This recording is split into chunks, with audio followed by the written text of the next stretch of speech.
Thank you very much for the presentation. One, I actually wanted to include Einstein's quote because that's really what this is about, is how do we go beyond what we use to create the problem to try and do something different. And then the other one is basically learn by doing, which is, I'm basically a PhD or a master's student in the University of Bad Decisions. So everything you see here is a result of a life lesson that hopefully I've begun to correct. So why is America here? This is a declaration of war, and I love the Declaration of Independence, but basically it was laying it down. And it said, hey, we hold these truths, everyone is equal. But what's a challenge for America today? It's basically this, that governments have to be responsive to their constituents, which means that you have this.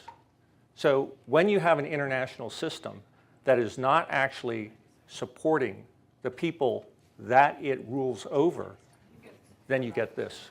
And within 2013 to 2017, you've seen this shift in the international community's perception of America. So 2002, they already understood this. They said, look, people living on $2 a day, and they look at people in America, or they look at people living the big life, they're not going to be happy. And that's what you get, right? Nothing.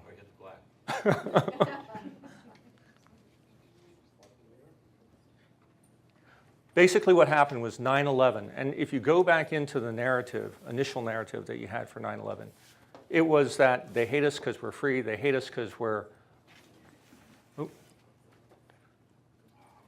But what it didn't talk to were the core reasons why Osama bin Laden was saying we justify our attack against the United States. And we never went back into that philosophy. And because they never addressed those issues, they never were able to get to.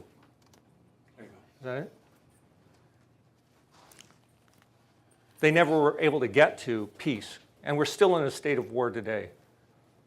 This is a guy with a different idea, right? He took the Einstein approach. He didn't just say meet force with force. He said, what we're fighting against we're not fighting against doctrine, we're not fighting an economic system. What we're fighting against is hunger, poverty, desperation, and chaos. So really what we're trying to do now is we're trying to learn from the lessons of the past and address the challenges of the future. For those of you who don't know, World War III is already going on. It's on cyber right now. But the human dimensions are this: disasters, epidemics, and forced migrations. And this is what we're seeing today. So this is a 21st century reality. Right now, we have armed ourselves with an industrial warfare capability that is ineffective for the challenges that we're meeting. Anyone know what this ratio on the top here is?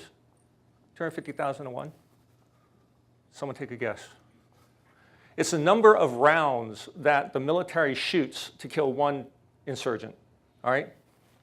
So the DoD mission, it's not about killing or going to war or beating the enemy. If you look at the DoD mission, it's Department of Defense. It's not the old World War I or World War II Department of War. And in fact, if you look, it says we have the forces to deter war and protect the security. So in fact, by their definition themselves, every time they're at a state of war, they have failed their mission. They figured this out in about 2005, and what they said is we need stability operations. After we go down, we kick the door, we blow everyone up.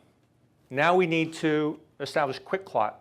We need to reestablish those civil society mechanisms that allow peace and stability to exist, just like Marshall. Anyone know who that guy on the right-hand side is?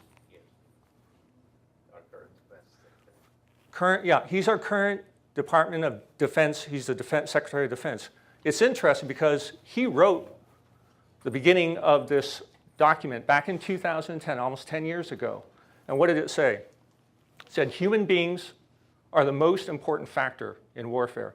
And then the other thing he said warfare is complex. He said basically it's going to take a lifetime of intellectual pursuit if you're going to master warfare, which in the Chinese definition is defeating your enemy without ever having to go to the battlefield.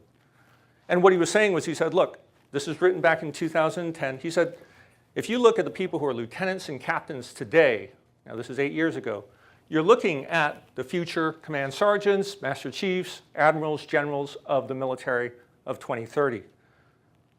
This document also said, you want to look at what's going to cause conflict in the 21st century? These things here. How many of those are China, how many of those are a nation, how many of those are a system? They're not. These are human security factors. The other thing it said was, it said, look, this thing here that we've been talking about all day, it's actually a threat multiplier. And this is going to drive all these other issues. So if you talk to DoD, a lot of people don't believe it. So if you look at the literature that's coming out of the scientific community, what we're finding is there actually are a lot of research data showing that climate change does impact warfare. The biggest one, the easiest one to look at is the Mongol Empire. And as you know, these grasslands are the gas stations for the Mongol ponies. They went through a series of intense droughts, almost collapsed their empire. And then in a period of about 15 years, they were able to bust out of Karakorum, which was their headquarters, and in 15 years basically go all the way from Korea, all the way to Poland, taking all this area. Why? Simply because they had perfect conditions for the grassland to spread so that their armies could move freely. Of course, once you have trade going from east to west, you also have the transmission of disease. And so that's what happened. They think bubonic plague actually started somewhere in Burma, moved up through the Silk Road. They say rats in Europe, but actually when you get to it, they're also saying that gerbils in the Central Asia part were, sir? Yeah. Damn gerbils, right. We're a big part of it. This is another example. So this is the Maya Empire, and if you look at the collapse, what they did was they took about 2,000 years of rainfall data, and here's that data. And then what they did was they took about an 800-year period. I don't know what that is. 800-year period, and they began correlating what were the time periods when there was warfare, matching that up against when there was drought, and then trying to match that up against high points of, You're not seeing it I don't know what's going on. Matching it up against high points. Don't hit that. Oh, that's what it is. Okay. I'll just use this one. Matching it up against high points. So this 800-year period, which was the apex of their civilization, and then here you see this huge drought period here, right? And that was the beginning of the end. And so what they did was they said, hey, let's look at how drought is affecting conflict here. This is your conflict line.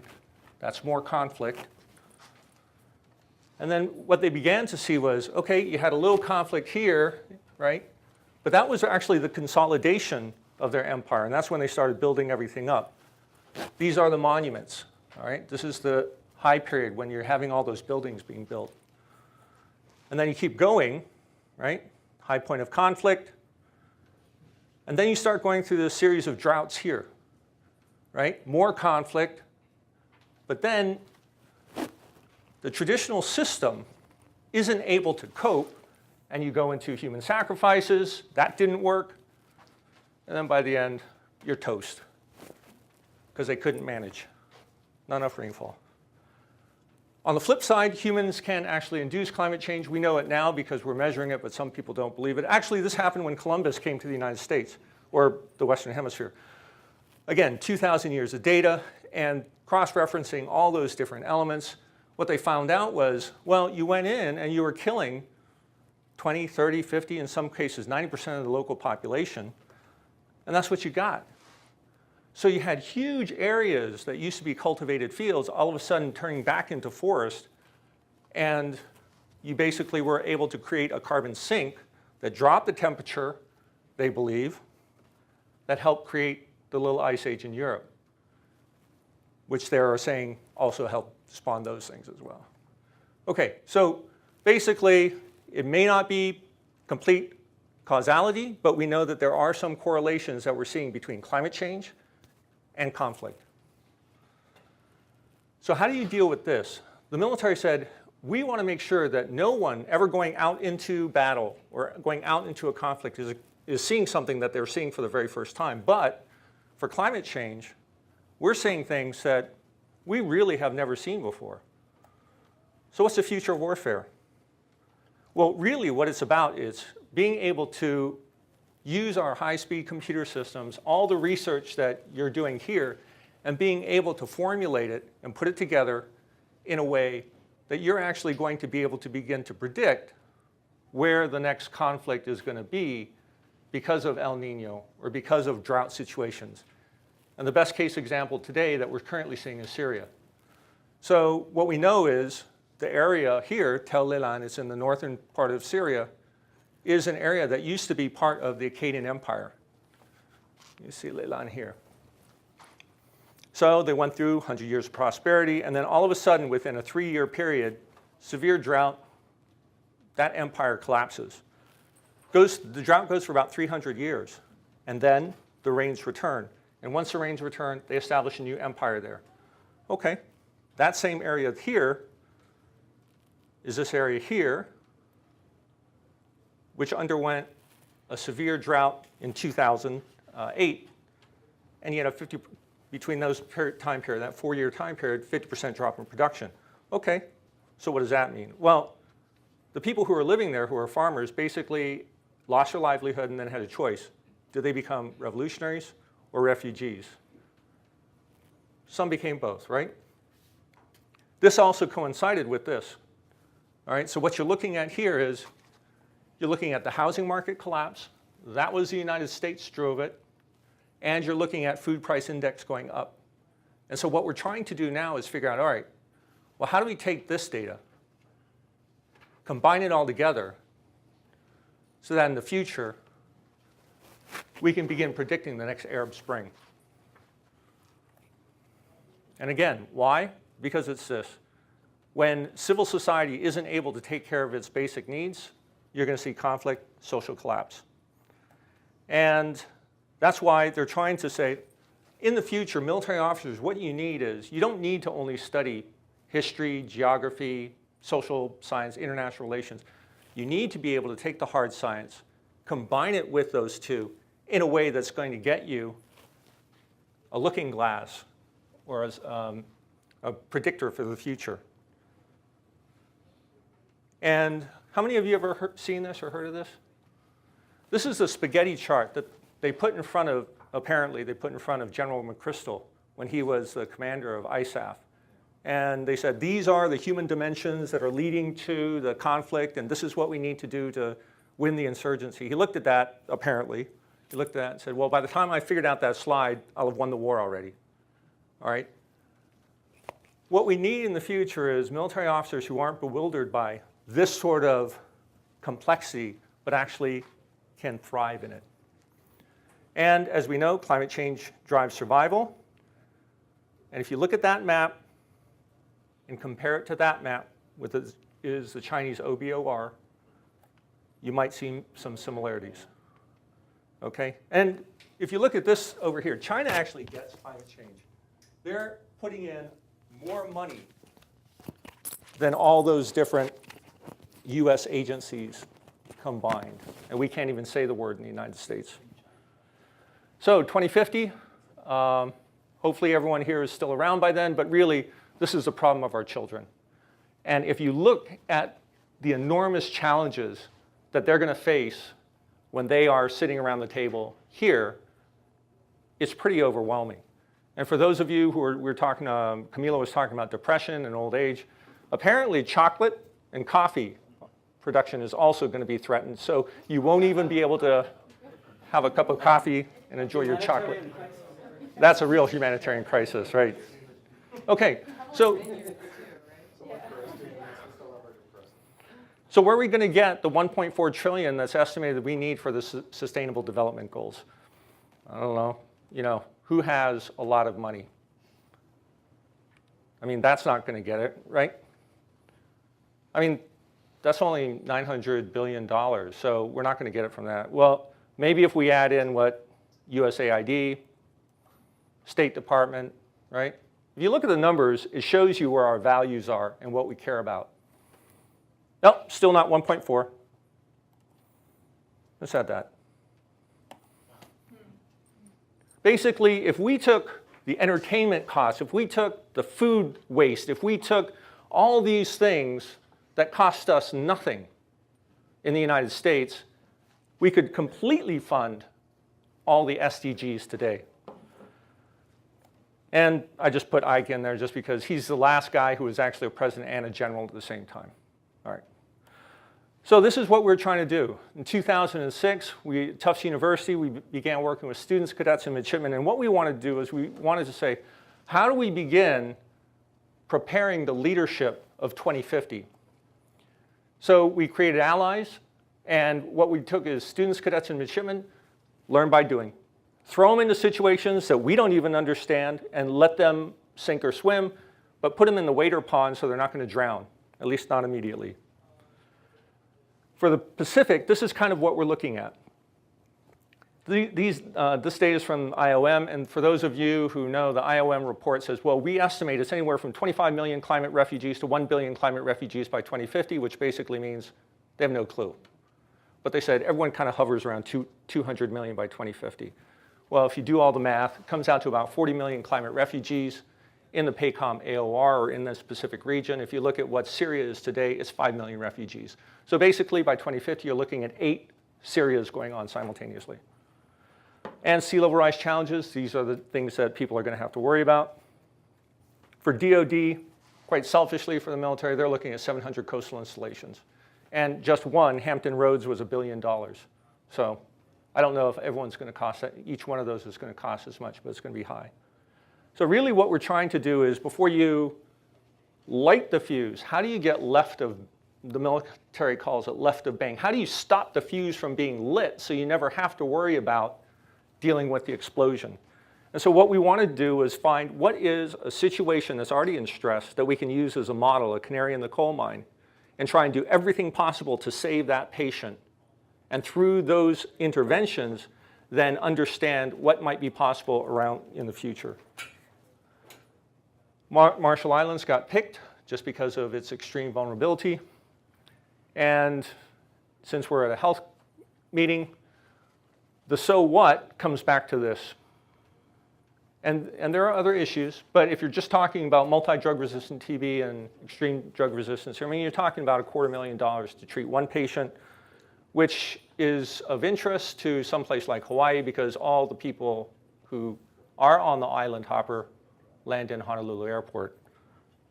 And they don't have good data, but they're estimating that anywhere from 30 to 60% of all the homeless are actually from the Pacific Islands. And on top of that, Hawaii has the largest number of homeless per capita in the United States. So take challenges. How do we take these challenges, flip it on its head? So instead of saying, oh my God, this is a horrible situation, say, oh my God, here's an opportunity to do something freaking fantastic. Let's really tackle this. Let's tackle Everest. Let's look at the hard problem. So create a human sustainability battleground. And the concept is, take the challenges here, migrate them to Hawaii, use this as an incubator to keep on pushing these ideas to the coastal areas of the United States. And in the process, we also will be able to share ideas, solution, data with other nations struggling with similar challenges there. So how do you get DoD to care? Speak their language. So I don't know how many of you have seen this, but this is the new anti-area, area denial map that the United States is using against China. And if you look at that piece over there, that's the Compact of Free Association backfield. So basically, if we don't take care of this area here, we have created a maritime Maginot Line. It's like the Germans, they don't need to go through it, they go around it. So that's what you get there right now.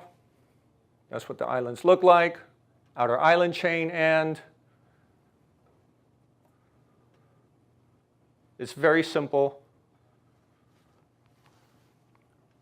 They just changed the name, put it in Chinese, Free Association. And I only put SSN 2034 because apparently that's when the United States is going to have its Social Security insolvent. So already we're having financial problems. 2034, we're going to be fighting so many problems domestically, we're not going to be able to concentrate anything outside the borders. This is a little timeline that we're dealing with. So starting in 2017, going out to about 2032.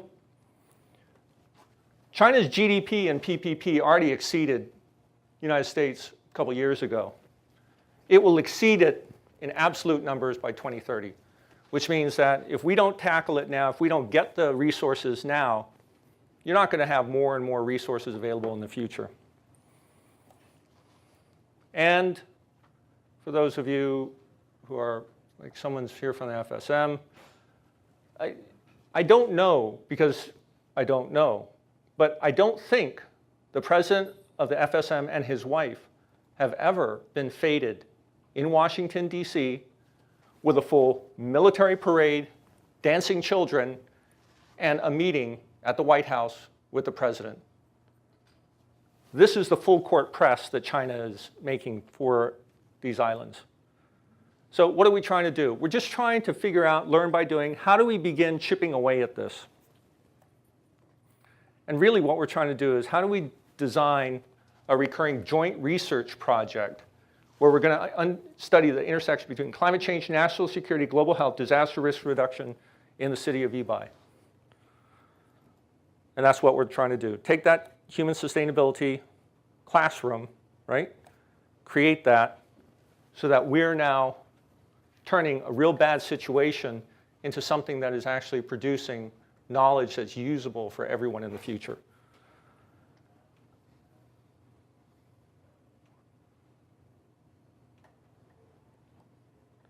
And in the future, every student, cadet, or midshipman will be putting together their own mind map, right? So they won't be relying on something like this. They'll be able to create their own map of what those interdisciplinary or multidimensional challenges and solutions are. This is a model we've been working with. We're working with PACOM. And so as sea level rise goes up and the COFA funding goes down, working with the UH-PACOM MOU, which just has been re-signed, working with the Allies concept, bringing people to Marshall Islands. And then over time, what we want to do is begin connecting up with all the potential partners so that we're able to leverage those resources. What does local engagement look like? Because it can't all be about the United States benefiting. And I'll go through this quickly because most of you are familiar with these. But these are the people and organizations who are already doing great things on their own, trying to engage the next generation's leaders. But what we want to do is do it smarter instead of harder because we don't have money, we're not funded, and all we're trying to do is coordinate all these different resources so that we get to that good place.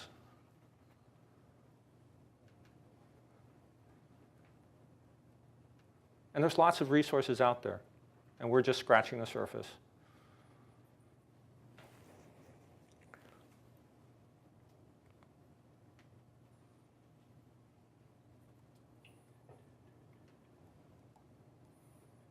So this is a concept.